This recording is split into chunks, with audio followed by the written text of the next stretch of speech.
clitoris. Labium majus. Labium minus.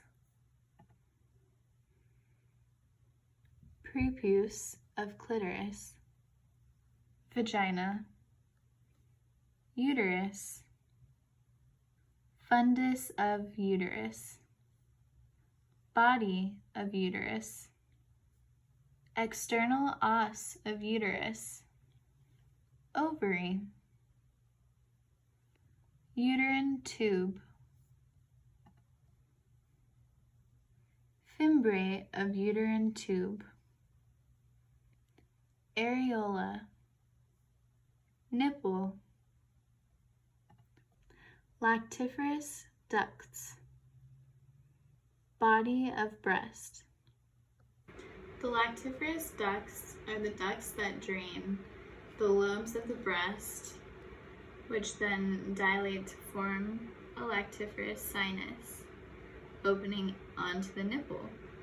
Their function is to transfer milk from the mammary glands to the nipple. The clitoris is made of erectile tissue and is structured like the penis in many ways, except it has no urinary role. Its function is entirely sensory, serving as the primary center of sexual stimulation. Unlike the penis, it is almost entirely internal and has no corpus spongiosum, and it does not enclose the urethra. Essentially, it is a pair of corpus cavernosa enclosed in connective tissue. Its head, the glans, is the only externally visible portion. It is partially covered by a hood-like prepuce where the labia minora meet. The body, or corpus, passes internally, inferior to the pubic symphysis. At its internal end, the corpora cavernosa diverge like a Y as a pair of crura, which, like those of the penis, attach to the clitoris on each side of the pubic arch.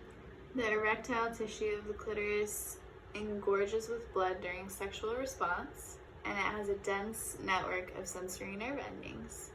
The vagina is a tube about 8 to 10 centimeters long that is a duct for the menstrual fluid.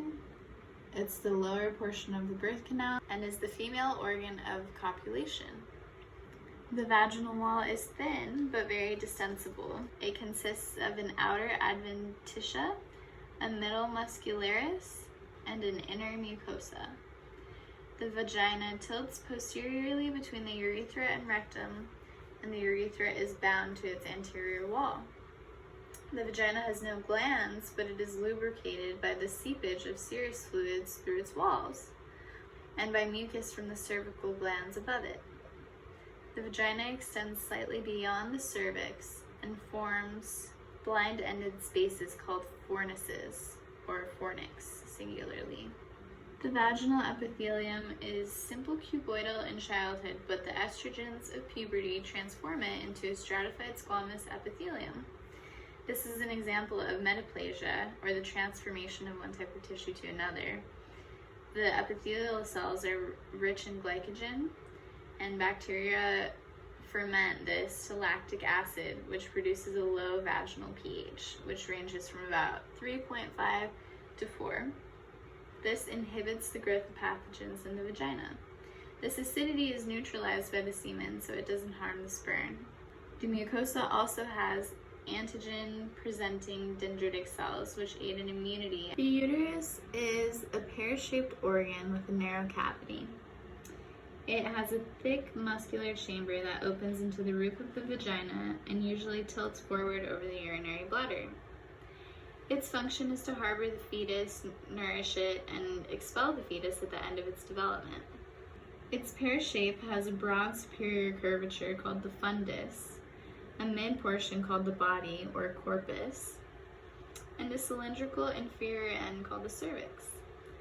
The cervical canal contains cervical glands that secrete mucus, thought to prevent the spread of microorganisms from the vagina into the uterus. Near the time of ovulation, the mucus becomes thinner than usual and allows easier passage for sperm. The uterine wall consists of 3 layers. The outermost layer, the perimetrium, is the thin serosa of simple squamous epithelium and loose connective tissue. The middle and thickest layer is the myometrium, about 1.5 centimeters thick in the non-pregnant uterus. It's composed mainly of bundles of smooth muscle that sweep downward from the fundus and spiral around the body of the uterus. The myometrium is less muscular and more fibrous near the cervix. The cervix itself is almost entirely collagenous. The function of the myometrium is to produce the labor contractions that help expel the fetus. And the innermost layer is a mucosa called the endometrium. It has a simple columnar epithelium, compound or branching tubular glands, and a lamina propria populated by leukocytes, macrophages, and other cells. The superficial half to 2/3 of it, called the functional layer or stratum functionalis, is shed in each menstrual period. The deeper layer, called the basal layer or stratum basalis, stays behind and regenerates a new functional layer in the next cycle. When pregnancy occurs, the endometrium is the site of attachment of the embryo and forms the maternal part of the placenta from which the fetus is nourished. The female gonads are the ovaries, which produce egg cells, or ova, and sex hormones. The ovary is an almond-shaped organ nestled in the ovarian fossa, a depression in the posterior pelvic wall. Its capsule, like that of the testes, is called the tunica albuginea. The interior of the ovary is divided into central medulla and an outer cortex, with no sharp boundary between them. The medulla is a core of fibrous connective tissue occupied by the largest arteries and veins within the ovary.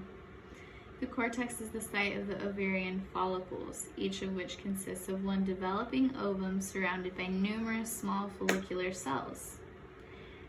The ovary has no system of tubules like the testes. Eggs are released one at a time by the bursting of the follicles, also known as ovulation. The ovaries are the site of oogenesis. The uterine tubes, also called oviducts or fallopian tubes, are canals about 10 centimeters long leading from each ovary to the uterus. At the distal or ovarian end, the tube flares into a trumpet-shaped infundibulum with feathery projections called fimbriae. The middle and longest part of the tube is the ampulla, and near the uterus it forms a narrower isthmus. The wall of the uterine tube is well endowed with smooth muscle. The mucosa is highly folded into longitudinal ridges and has an epithelium of ciliated cells and a smaller number of secretory cells. The cilia beat toward the uterus and, with the help of muscular contractions of the tube, convey the egg in that direction. The ampulla is also the site of fertilization, as the germ cells move through the tube.